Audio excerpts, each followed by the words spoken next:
Thank you so much for having us. It's really great to be here.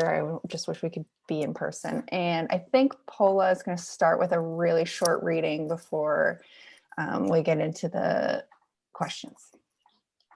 Thank you And so much. she's also in Barcelona, so that's why it's dark. And thank you very much for staying up so late to talk to us. Quite delighted to. Mona had arrived at Stanford not long after the waves she made with her debut novel tossed her onto the beach of a certain impetuous prestige. And at the time, or being a woman of color in the vademecum of American racism, began to confer a chic sort of cultural capital. American universities share certain essential values with historic zoos, where diversity was a mark of attraction and distraction. By playing the part of an overeducated Latina adrift in Trump's America, Mora experienced academic captivity as a sort of serene freedom.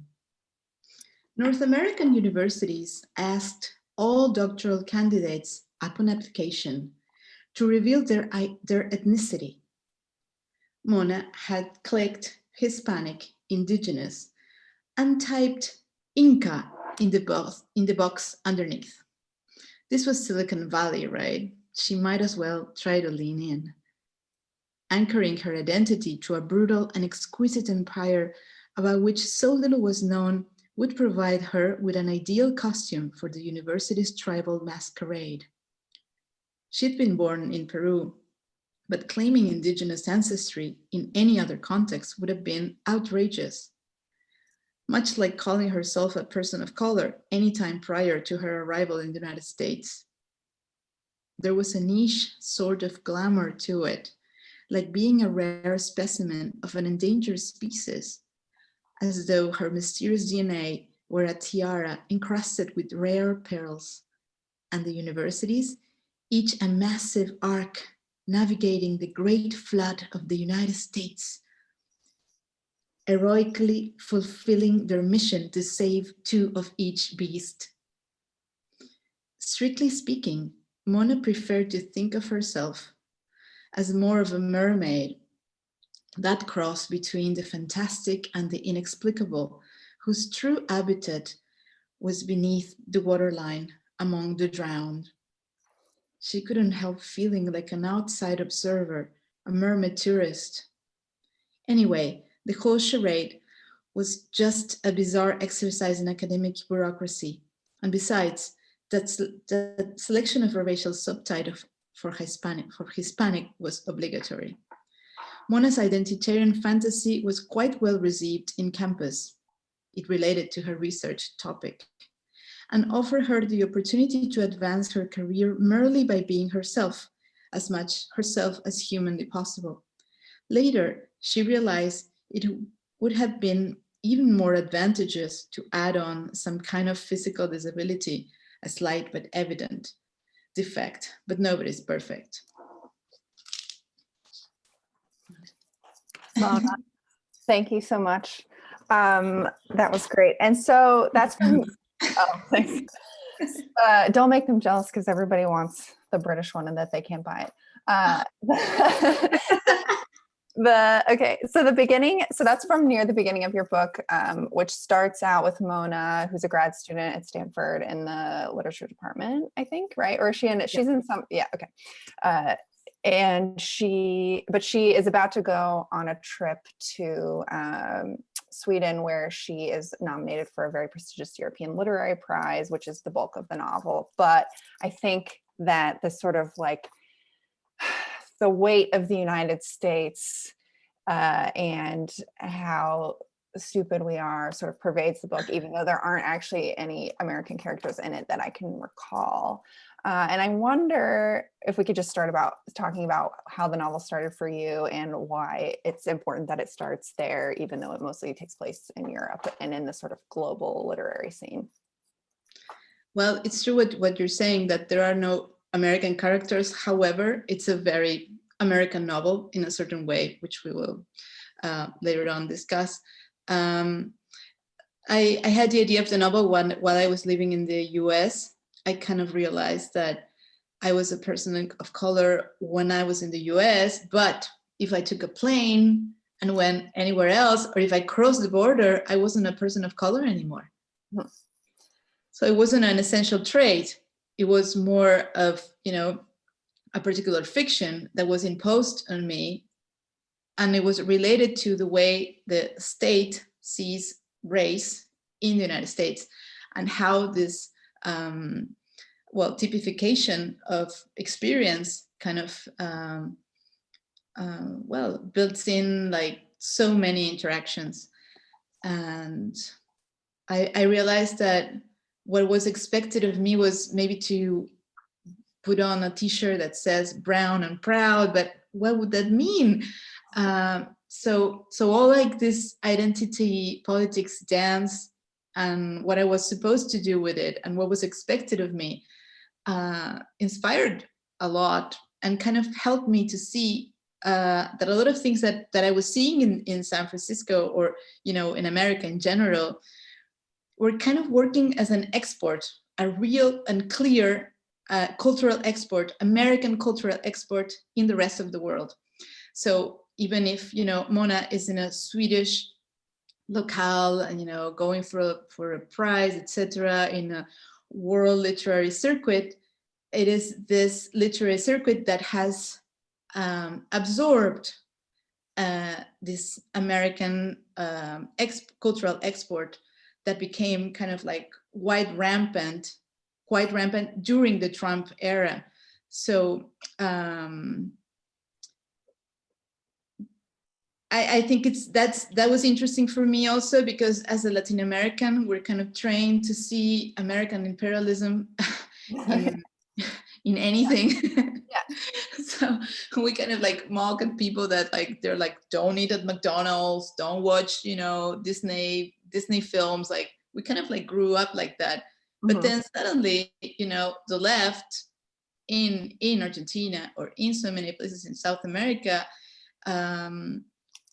absorbed like quite easily like all the mannerisms of identity politics, even though this identity politics didn't quite reflect the way race or feminism is treated in the problems that we have in Argentina, for example. So you would have like very paradoxical situations where women would be like against Me Too, or kind of like fighting another strain of a cultural export, but yet not realizing that everybody kind of has a maid in kind of like as a slave condition. And this is like a big question within Argentinian feminism. Like, how are we really allowed to just like flow in with every trend that comes from the United States and like kind of be happy go lucky with anything, and still like not really see that that for all these people to go to marches there are like this women taking care of the children as slaves. So I think I'm maybe I'm talking too much and not really No, it's totally, but I think that this is like this sort of, so the book is generally like in Trump's America. It doesn't, I don't think it says what year, but it's it takes place in the last 4 years. And it's, the things you can see the American influence in culture in this way, even when I think for a time, at least, my reference points are different from yours, but the German people I knew or the Europeans I knew, it became more and more acceptable and sort of like interesting to make fun of Americans again the way that they did during the Iraq War. But at the same time, they were sort of like taking on these American issues as their own, which I think became very odd. And I was wondering why do you think that that's happening, and what do you think is the appeal of a sort of like the American export, like this our ideas of our political fictions, of our our ideas of our problems as something that appeals to people in other countries. Well, I think first of all, it's good to kind of like start framing it and naming it as it is. It is a cultural expert from the United States, because these are the way America is dealing with its problems, and not necessarily kind of like helping race, the way, the lip service that the left does to these issues is also kind of part of this kind of general, like I am not exactly sure how the identity politics has actually helped, I don't know, American communities that do need the help, that do not have social welfare, or do not have like free education, or different things that are dealt differently in Europe and in Latin America as well. Wait, I think I lost track. No, it's okay. But I think Mona, the character in your book, sort of is very much aware of this dynamic and aware of all the things she's criticizing. I think what I really like about the book is that it's billed, as all books are sort of sold, as like a satire of this particular tendency in the culture right now, the international culture industry. But actually it sort of hops from critique to critique quite easily and freely. And it's not just about this, it's about all sorts of different things. But she's pretty negative and pretty critical of like almost everything that she's doing, but she still sort of like takes advantage of the dynamic as it sort of suits her. And I wonder how you see her relationship to her disdain for this kind of thing, or her critiques of the world that she's living in, right? Like, because she's like, oh yeah, well, I was saying that I was a woman of color and I wrote Inca on my little application and everybody liked it because I was working on the Amazon. So in the US, we have this pernicious idea that like the book, our novels, our fiction should reflect an idealistic view of the world. And so to make your character sort of very much aware of these problems and then sort of going on with it anyway creates a tension, I guess. Yeah, that's very cute. Because there is this pantomime of naivete that I think it's quite adorable. I think Mona realizes that that there is a game and that she has to play the game. But like you said, in an essay, I mean, it's better to kind of like get into the game and not just like kind of like watch the ball hit you, when you're doing whatever. And so kind of like for this reason, I think it's incredibly tempting to go into places that you're kind of like not supposed to, because there is such a thing as political correctness, or however you want to call it. I was reading this girl like saying, so the only answer for people who are sensitive in our time is silence, because people don't want to be bullied in the media, or don't want to be felt as too strong. Like, how can you tolerate people that are sensitive? And I find that, to me, it's a very inspiring situation to kind of like realize there are places that you're not supposed to go, because it kind of like feels that we're surrounded by all these woods that are full of monsters. Mm-hmm. And so I really want to go in there and kind of, I don't know, go with different lanterns, or like kind of like have a strategy around them. But it feels important to, it's at least important to me, and it's something that moves my writing to do things that I'm not supposed to, or to kind of, I know that, for Mona, I understand that Mona as a character, because she is playing the game of the ethnicity and the cultural politics, she's expected also to assume the narrative of a victim. Mm-hmm. And the book is precisely it's also kind of a tale of how not to essentialize the victim that you are. I mean, there are different things that you can do with trauma there are different things you can do with pain. It's not a straight line. There's no the right way to deal with horrible things that happen to you. And there's certainly nothing exactly empowering about being a victim.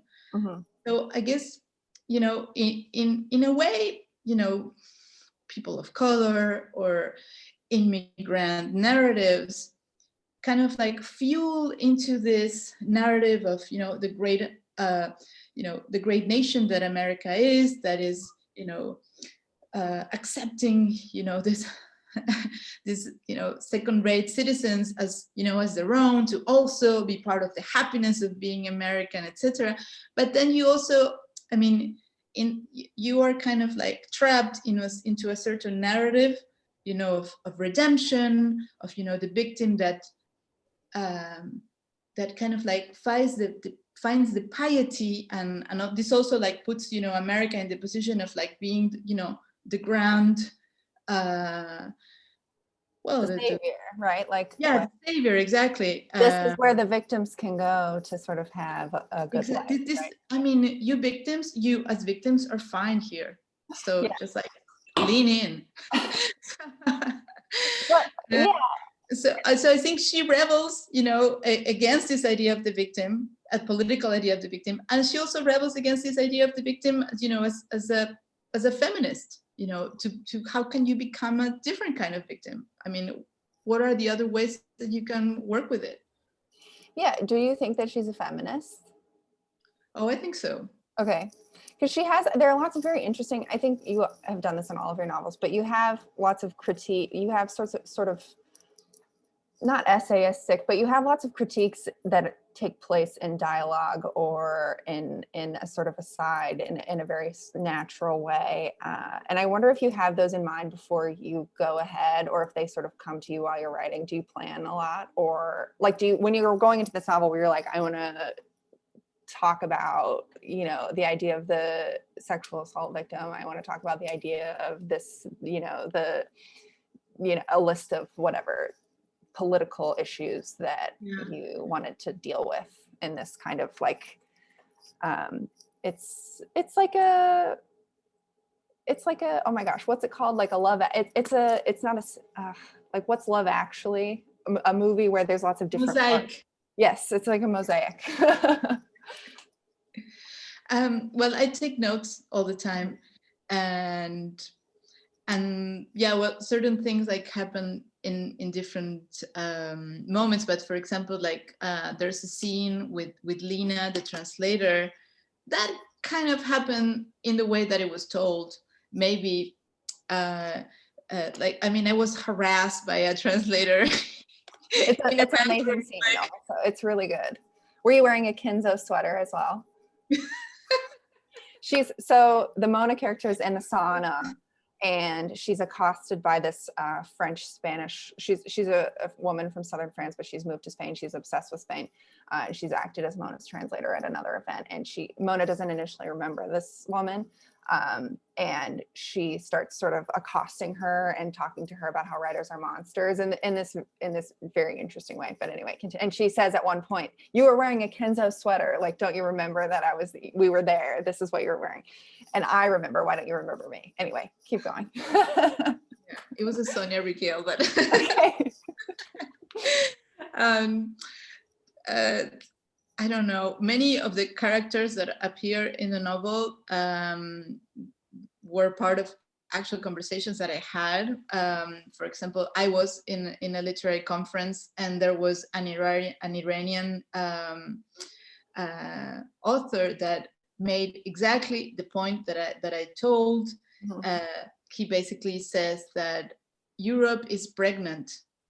It's pregnant with all the Muslims that are there because we are seducing the European women, and the European women want our semen. So we Arabs are not supposed to assimilate. It's the Europeans that have to learn our ways. So it was this incredible moment. Yes. Which is also in the book if you buy the book. Yeah. But you're taking notes, okay? Oh, no. Yeah, so yeah, I constantly take notes, and well, I'm also, I mean, I have some Peruvian ancestry. Like my mother is from Peru, so I'm really obsessed with Peru. I usually read a lot the police stories of what's going on, Right. and well, sometimes I kind of like, it's an abyss that you fall in, the police section. Right.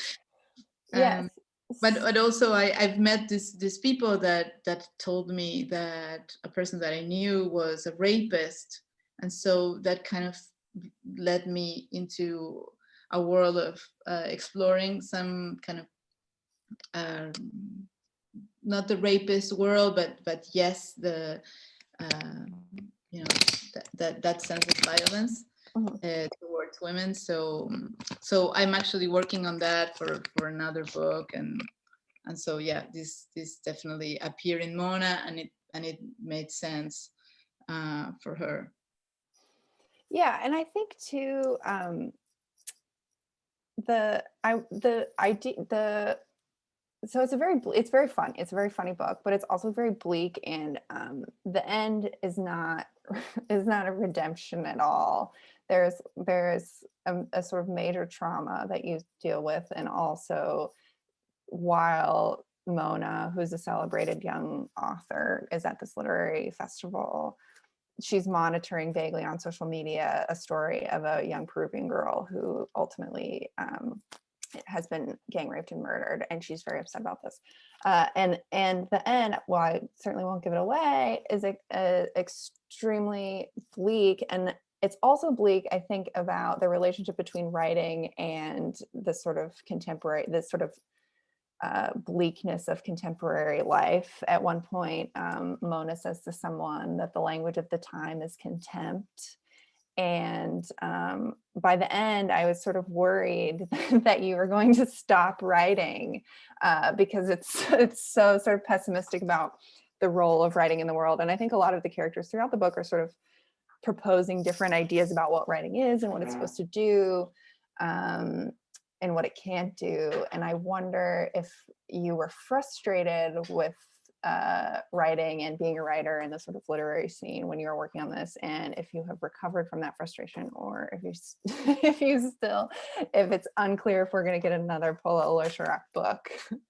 Oh no, I know that I have to write. It's like I get off on it, like, and like I mean, I usually write a lot for the Argentine media because I like it, and now, like, during the Argentine summer, it's weird because I live in Barcelona, but still, like, my mind is, I think I'm in Argentina in some neighborhood that is called Belgrano. So I'm kind of still there, and even I try to like practice my Catalan, and everybody I meet is Argentinian, so it's like it's complicated.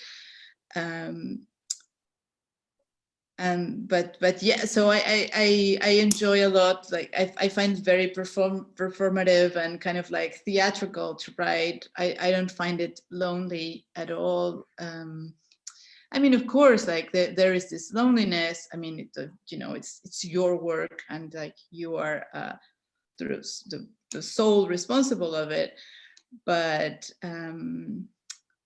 no, I'm obsessed with it, and it's the thing that gives me pleasure, and that I have the most fun with. And also it has given me like all these friends and all these enemies. Like, I love my enemies. Who are your enemies? I wouldn't trade them for the world. What do you think about your enemies? I hate them, but they're very generative. I agree, but that's because they do ridiculous things, and they do them all in public. So, but isn't that gorgeous? I mean, that's so cute. I mean, who are your enemies? Where do your enemies come from? Because you have a lot of haters. Yeah, haters. But I think it's very cute that haters are very active, like you say, and talkative, and so they're also performative. So it's it just creates like all, this sense of movement and of presence, and that seems to have like even more presence, precisely because it's just made of letters. So it's a very literary situation, to find yourself as a character in the fantasies of all these people, that that have kind of like being enamored with the idea of hating you, which is like a diamond, because like honestly, like anybody can be loved, like whatever, but hate, that's a much more interesting feeling, I think. Yeah. This is more indestructible, and also it can be turned, like it's more effective. Why do you think people hate you? Well, that's, I'm sorry to say that I have a very, unromantic answer to that. In Argentina, politics is very polarized, maybe as in the United States, but it's a little bit different, because the people that would be Democrats in the United States are, how can I say it? Well, let's. I mean, do you meet Trump people in your life? Not really, no. Sometimes, increasingly, they're around. They're around, but not really. Well, in Argentina, it's completely polarized, and it's part of the middle class. So you do meet. Imagine a world where you have friends that are actually Trumpists, and you go and and have dinner with them, and there have been friends for your life, and you also have like these other friends that have also that are your family that are Democrats. In the United States, it's more like the people that you hang out with, it's mostly all Democrats. You don't really hang with the other guys. In Argentina, it's completely mixed, and so this creates that a lot of families don't see each other anymore, because they don't want to talk about, they don't want to like again this conversation. This is not gonna go anywhere. Of course, like the political parties have nothing to do with Trump and the Democrats, but still it's I mean, you get the idea of polarization. And so basically I'm hated by like one of the factions. And so this faction that hates me, it's well, it's there's nothing that's going to change their minds, and that's cool. Yeah. I was listening to an interview with you where you said you were joking, obviously, but you were joking that you're a political exile in Barcelona. I kind of am because I don't think I could say or write freely, in Argentina as I can here, mostly because like I mentioned, like the normal people would be, no, we cannot talk to you if you continue doing this. Like, we cannot invite you to our parties. Well, now nobody's going to parties anymore, but whatever.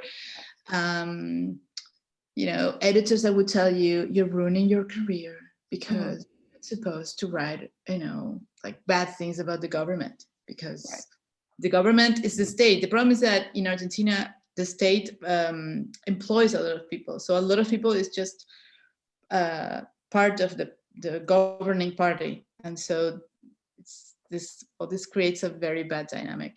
It's like half of the people work and pay, taxes, and the other half are part of the state that live off the taxes of the others. And they're just like, oh, the state is the best. We're Marxists, and it's completely it's completely false. Nobody's doing any Marxist revolution or revolution of any sort. People are just getting poor and poor and poor, like without horizon, without plan. Yeah, and I wonder, you might not. This is like a version of a sexist question, but I'm asking you earnestly, which is, where do you think your confidence to speak against this comes from, or to like your confidence to say things that are hateable comes from? Oh, I don't think I've ever really felt as much as a girl, in the sense of that I'm girly, and girls are not supposed to say what they think. Like I never really bought into that model. I generally kind of like, well, as a kid, I'd always kind of like look into fights with guys and like always try to be smarter than other people, just to get off, to have fun in a conversation, like not because it meant anything. Mm-hmm. And I guess that's, I don't know, that's just kind of a part of a emotional training in a way. Yeah. And then I have some strong opinions, like Nabokov, or very much like yourself. And I really find, that, it is my right to write them as compelling as I can. And this is, the funnest thing I can do in life so far. If I find something else, we'll see. Maybe soon when everybody gets vaccinated, I'll find something funnier, but not now. Something funnier to do. Do you ever get, there's also, I'm going to ask, this is a two-part question. One of the parts of the question is this a stupid question? And I'm only asking it because I'm coming from an American context. But the first part of the question is, all of your novels are very sort of unabashedly erudite. They have a lot of references. They're very complicated. They're not hard. It's like they're very readable, but they have a lot of things that maybe people don't recognize in them. There's lots of theory. The theory is sort of baked in. The characters know a lot of theory. The characters have read a lot of philosophy. They speak a bunch of different languages. And there's also, I think, probably a lot of research that goes into them that seems very organic. And I wonder if that also, does that make people in the Spanish language context dislike you? Because in the English language context, it just simply doesn't fly. But if you were a European or an Argentinian or a Latin American being translated, that's okay. But certainly not. Yeah, because you guys are smarter than we are. So difficult literature, that's where it belongs. But in this country, we don't make that. Well, I was reading, this is kind of like off context. No, like Joyce Carol Oates was tweeting today. Did you see that tweet? Yeah. Like, why am I like, after, having like reading all these ambitious novels, I come up with all this like silly autofiction. I think she's tired of it. And I think a lot of us are tired of it.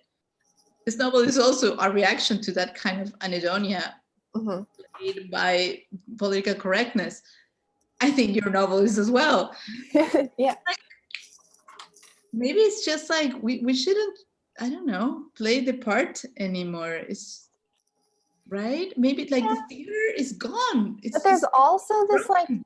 There's this idea that it's that being reactionary is like the worst thing that you can be, right? Here at least, right? The idea that if you've made something in reaction to something, it's not pure, like it's not coming from the like legitimate source. Your heart. Yeah. Well, that's very cute. I love all this play with earnestness, in America, but I think that can be amused too. All this. It's like a little dance that you're supposed to do to prove that you're pure. It's very Victorian in a way, but at the same time, it's calling to be bashed, or whatever the verb is here, because I'm not sure it's bashed, but it's calling for, maybe it's calling for a change, right? I think so many things have to change. I mean, and we're seeing so many changes, and we're adapting so fast to so many changes that I think it makes a lot of sense to say, like, hey, I really want novels to speak the unspeakable. Like, why are we here in the world otherwise? Like, we're thinking, we're reading, we're like constantly taking notes. I mean, let's move on to further lands. Like, we're going to the moon, like Elon's going to the moon, the other Horizon guys going to Mars. Why can't writers go to whatever they want to? where do you think you want to go? Oh, I want to write different books. You want to write? No, well, now I'm working in a couple of things now, but I'm not sure what I should pursue. What will bring more hate? That's also kind of like one of my parameters. Mm-hmm.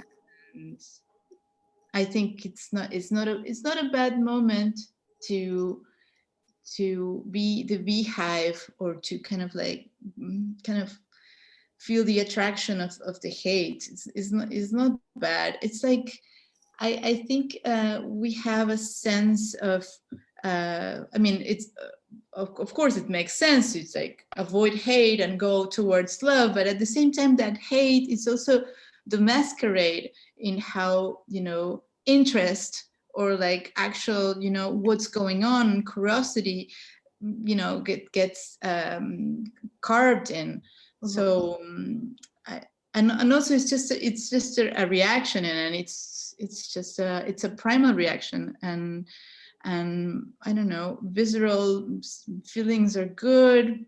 I think it's good to imagine, at least, that we can play out with our mass theater now that it's actually there, because Mm-hmm. it is there with social media, even though like so many critics don't really like that.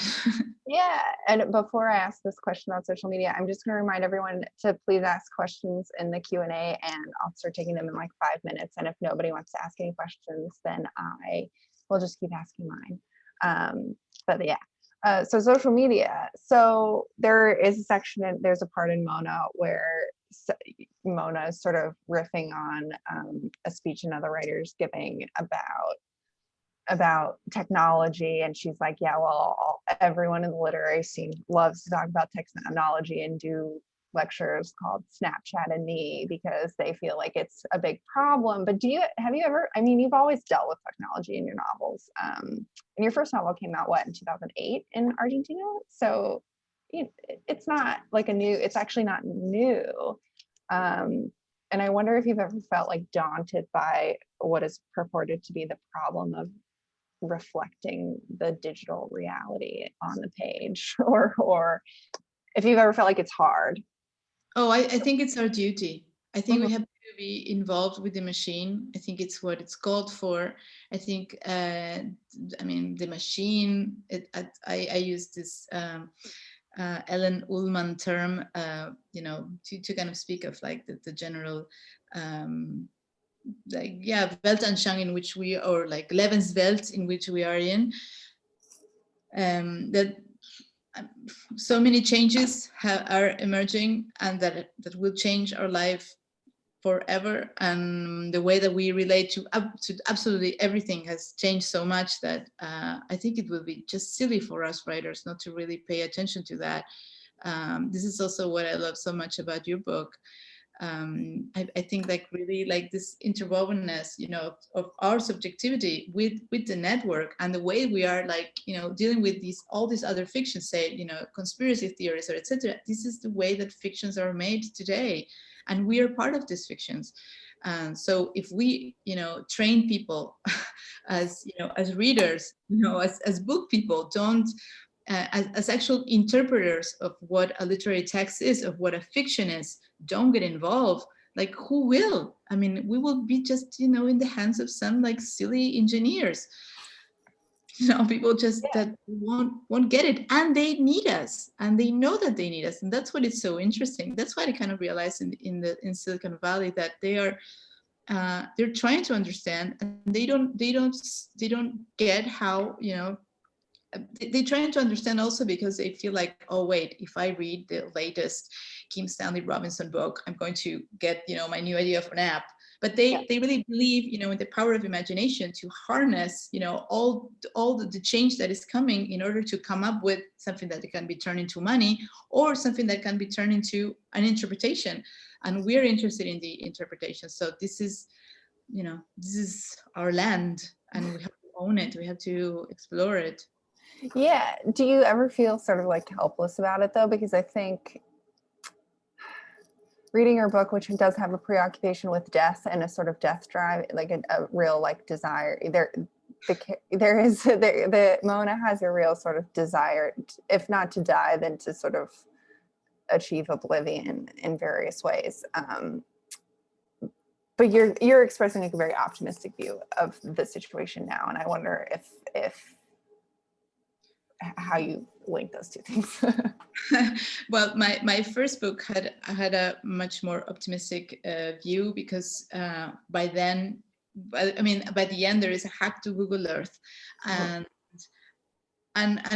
you know, it has some instructions. If you want to do it, you can do it in your house, etc. But you know, it also expresses this idea that you could kind of like do things to the internet. You know, if you like saying like, oh, evidently the architecture of the internet is made to for surveillance. Let's do something about it. And so, well, the hack was there. My other novel also dealt with it. I know there's also a hack, and Mona is kind of suffering, like Yes. all the, you know, all the things that internet is just doing to us.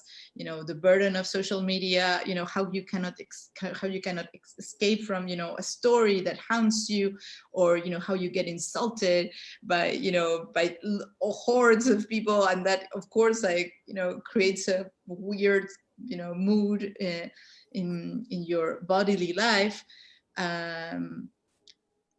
But I think these are all moments of our common biography in the internet. Of course, your book is part of too. So I think we just like have to continue building this Bildungsroman of the internet kind of together, and we'll find a way. I mean, we're losing right to resistance in the representation of ourselves within the net. So we have to like keep investigating, keep writing, keep trying to understand in order to harness it. Yeah, I think too, like a lot of people don't want to resist in that way. I don't know, like they just like don't see it as an option. I read your interview with Sam Jeffy Goldstein, also of Community Bookstore, and you said that the internet that we live in is now much more passive than it used to be, and people are just sort of like accepting that this is how life is. And I think for novelists that you know, you don't have to provide an alternative. That's not what the novelist's role is. But then you end up in a sort of like depressed state. And with that, I'm gonna go to some questions from the audience. Don't get depressed because you're in Cornell. It's very, and it's about to be beautiful here, so that's great. So Sam Rudder says you're an excellent columnist and a firebrand in Argentine media, and he wants to know if the novel is still fertile ground for complex, ambivalent characters engaged in questionable politics. So something related to what we're saying. And in particular, he asks, do you feel constrained by the Argentine tradition of fiction or the sociopolitics of the present moment? Are you ever frustrated, basically, is what he's asking. No, I feel very inspired by the Argentine tradition. We have like very bold guys like Borges, who was like, hey, you know, I live, you know, in the culo del mundo, in the latest, you know, and I might as well just like own the, you know, world literature. This is, you know, what El Escritor Argentino y la Tradición is about. And so I love the Argentinian tradition, and I love also to write in outlets, even if some people don't like it. I know that a lot of people enjoy it, and I do believe that writing has a lot to do with having fun, because if you have fun, your readers will have fun too. That's very true. So you never get scared. You never get tentative or anything. Of course. Okay. But I have friends, and so they help me. I show so what should I do? Is this too much? So it's good to be friends. I definitely recommend it, especially if you're a writer, because we get lonely. We don't want to get depressed. So get some friends, and get some really good readers. Like, good readers are your friends. The next question relates to this, which is, it has three parts. One, how long did it take you to write Mona? And does Mona's relationship with her editor, which I think is or also her, there's a conversation between Mona and her translator into French, and they're asking, does her relationship with her editor reflect your relationship with your editor? Well, it took, I got the first idea when I was in some retreat, and I started a first draft, and I wrote it in English, and by the time I had moved to San Francisco, and I had imagined, I as a person of color, that I was going to be a novelist writing in English. But then I realized that I craved for Spanish, that I need the luxuriousness, that I need my language. So I translated it into Spanish, and then the novel kind of flew. I was pregnant by the time, so I was kind of writing all these scenes while pregnant. That was very funny. And yeah, and so I had very different situations with French translators and French editors. I love the French. I'm obsessed with well, I'm a Francophile and Germanophile, and then very later on, I'm interested in the UK, but like not quite. Like I'm not even interested in the Queen, like all that's just. But I'm big in the others, and I knew that it was important for Mona to have a very clear vulnerability that wasn't just kind of the bruises, but something that like really implied like this anxiety and this rejection. And so I wanted to make it as believable as possible, and something that could also be linked to me, to kind of like feel like, oh, this is an out of fiction. This is she's saying the truth. So this is hurt. And this is beautiful, because like when people think that you're being truthful, it means that there is actual pain, and people want the realness of the pain, not just the construction of it. People have a lot of resistance to actual fiction. Like they tend to mix you.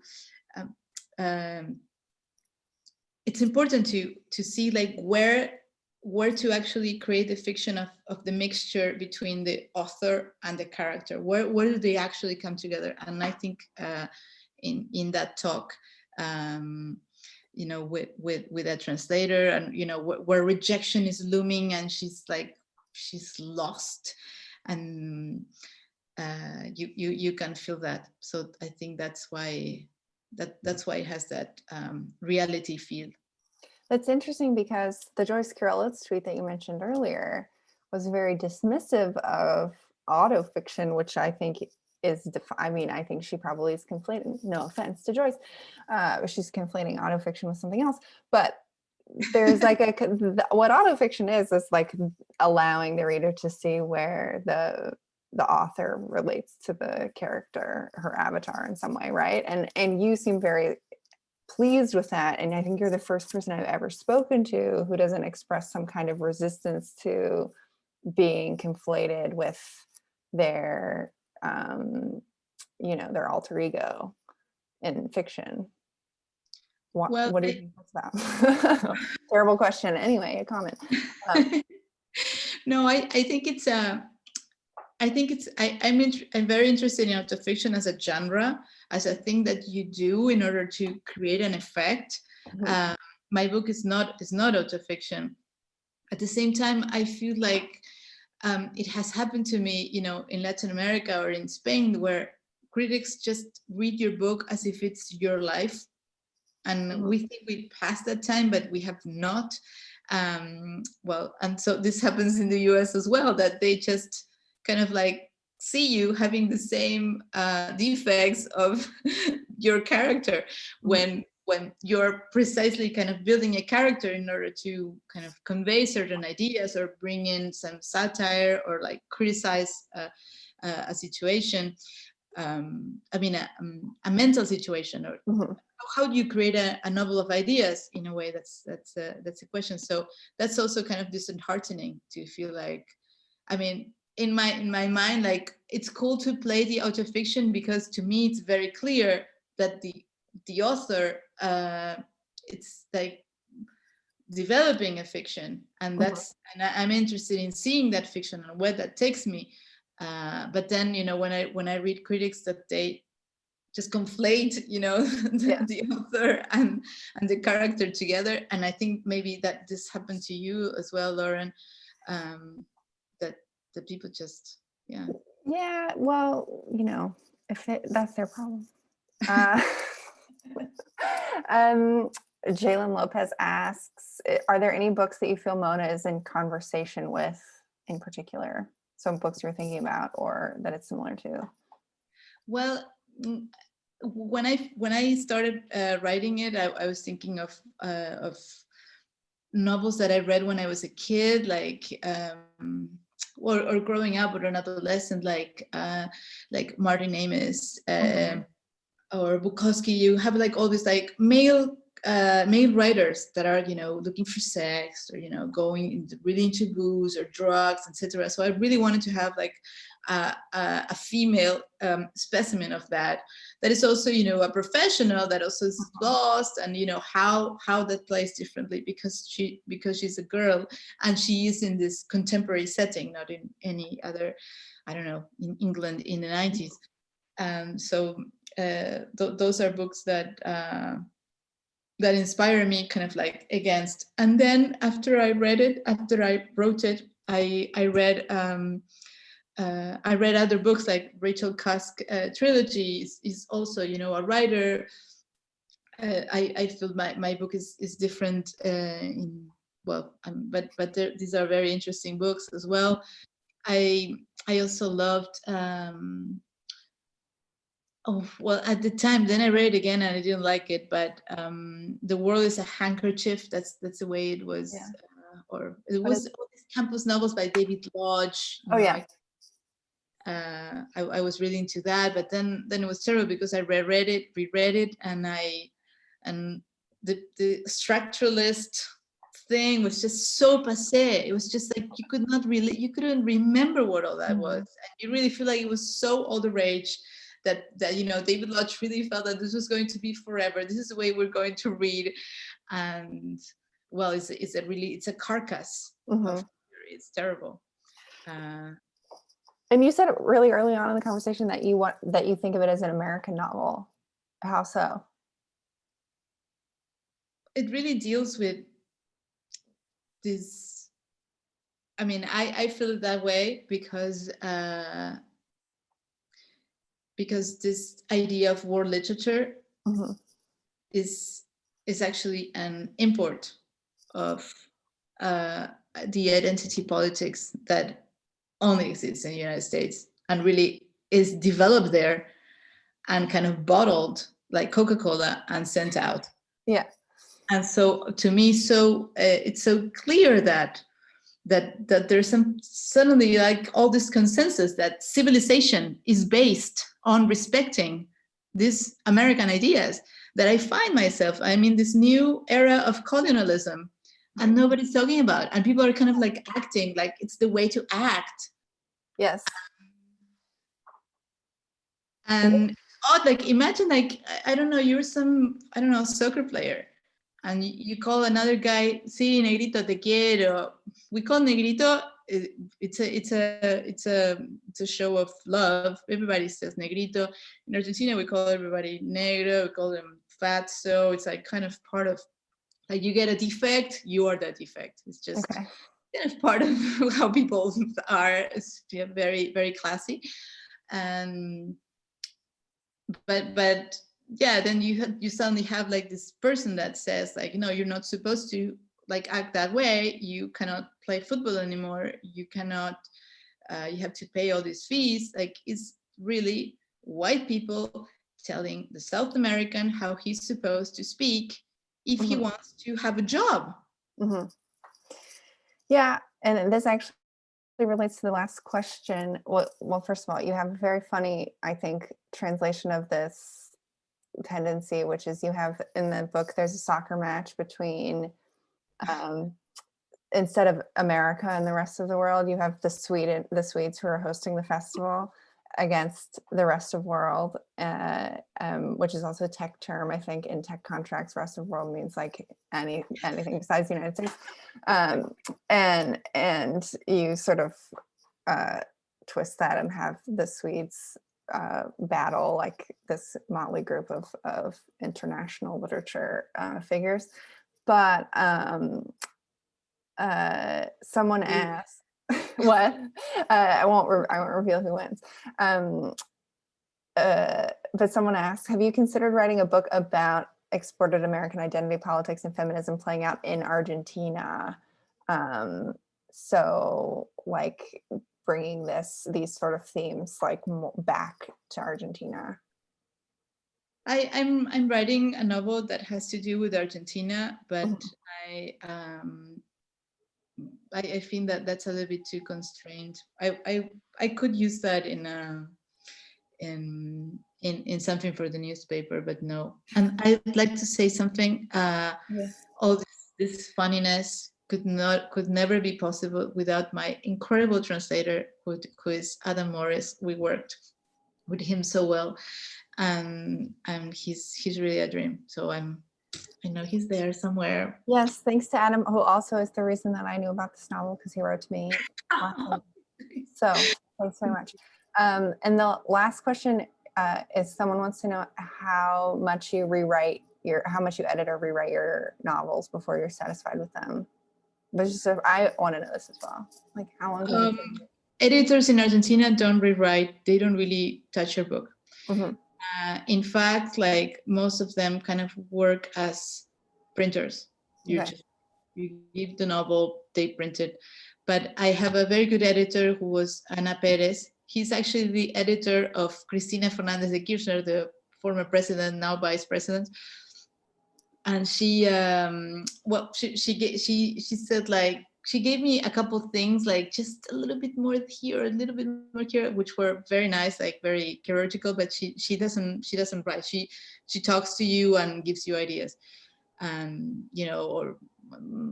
I mean, she's a good writer. Just like what a good friend would do. That's what a good editor is as well, and gives you confidence. And yeah, that's how we work with Ana, and she was great. And I also, I showed it to Gonzalo Garces, who's also a friend, but he also works as an editor, and he's amazing. Do you show drafts to people, or you like fix them over and over before they're done, before you show them to anyone? Oh, I fix them. I work very obsessively, and I like, I mean, of course, then I keep on rewriting, but yeah, I show when I think it's showable, and when I think people are going to like it. I try not to show before.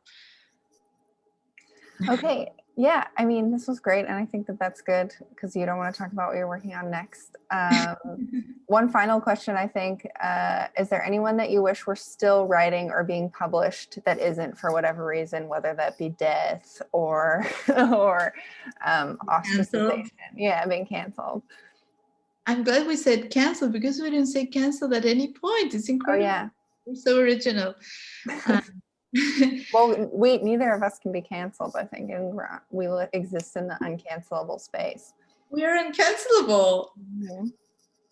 Right, we are like the super friends. Like, is that how they were called? Like in Argentina, it was the super amigos. Like that you have Aquaman, all these different with powers. I love our power. Yeah, well, I think that if you don't subscribe to the belief, like if you don't buy the framework, then you can't be felt by the rules don't apply to you if you're like, I don't submit to those rules. That's beautiful. That's like it's just contracts. It's just contracts. You don't sign a contract, you can't get sued. But yeah, but it's like a potion. Like if you don't drink the potion, it cannot hurt you. Mm-hmm, mm-hmm. If you don't drink it. Yeah. Was there a question? Maybe? The question was, is there anyone that you wish? Oh yeah, dead people. Yeah, dead people. This is very silly, but I wish Jorge Luis Borges was alive, because he would be fun, and he was a lot of fun. And I also wish Victoria Campo was alive. She was amazing. And I wish, well, Jorge Dotti was alive. He was a professor, and he was a friend, and he was adorable. I don't know. I also feel like we are kind of surrounded by dead people as well. Like I feel the presence of dead people. So it's not, I'm not very nostalgic to the dead. I feel accompanied by the dead, and I feel in conversation with them. And I mean, we also have like this weird situation with presence, right? Like we don't really see so many people anymore because we don't travel, we don't go anywhere. I haven't left my house in ages. So everybody's kind of like in this virtual space. So yeah, enjoy it with the dead too. That's true. Well, thank you so much for talking to me and staying up late for this. Yeah, it was wonderful. The book is Mona, beautiful. Everybody should buy it. Everyone should buy it. Why is mine backwards and you guys are all, yours is all right? Is it just because it's mine? Is mine correct? It's true. But mine's backwards, huh? Weird. Okay. Yours looks forward on mine, so. Oh. Well, then maybe that's how. Anyway, thank you so much. Yours is larger than mine. Mine is larger, but I think mine's longer than yours. And have a good night, everybody. And yeah, thank you so much. Thank you so much, Stephanie, as well. Thank you. Thanks for staying up late with us, Pola. Take care, everyone. Be well. Here, bye. Here.